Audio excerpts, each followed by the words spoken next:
Welcome back, everyone. You know, we learn over time that no matter how much we are attracted to another person, making relationships work is a very delicate dance. Pat Barone of Catalyst Coaching is our life coach. She is back in today to share some insights into establishing a great base, specifically to keep the romance alive.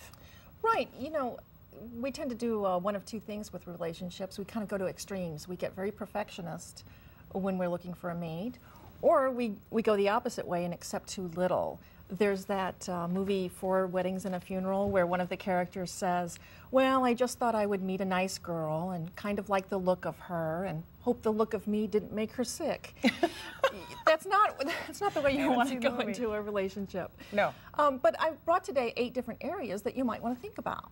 This is when you're looking for someone that would be a good fit. Or is this after you've met someone and trying to figure out whether or not? Well, it's 8 components of a relationship that are really important, so you can use them anytime. Okay, so let's get started. Yeah. 8's a lot. Attraction. Right. Attraction is obviously usually the place it starts, but it needs to go, of course, much far beyond that. Values is a big one that you talk about a lot. Values are unique to each of us, and those need to line up or, you know, be established between the two of you. You really need to know who you are, in other words. Emotional temperament.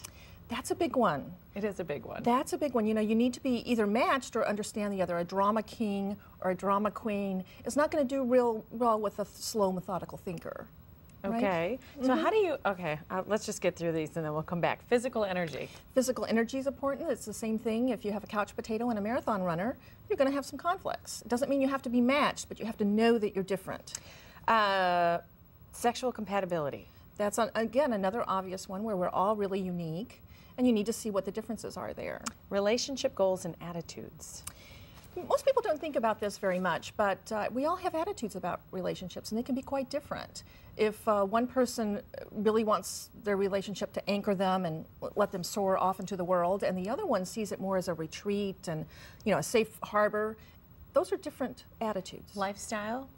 Lifestyle. Kind of talked about this a little bit already. Right. Someone lives in the, well, if someone lives in the city and lives in an apartment and their spouse lives in the country and runs a bakery, you're going to have to make some big, you know, concessions there, some big compromises. Absolutely. And vision.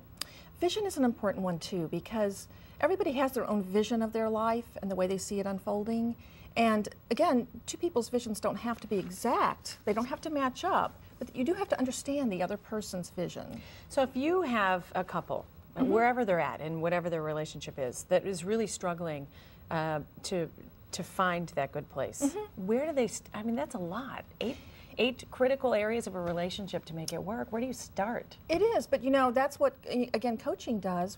We would go into each of those areas and we would just do a little bit of an assessment. Find out where you are, get some communication going, and try to bridge those gaps. For someone that may not look at a life coach, what would you recommend that they do? Just best piece of advice. Well, it's very easy to, again, go down this list and make a little bit of an assessment. So take some time for yourself, think about what's important to you, and then maybe talk to your partner about that? Exactly. Where are you alike? Where are you different? And where can you meet in the middle? Okay. Some good reminders there, Pat. Thank you very much for your insights. Appreciate it.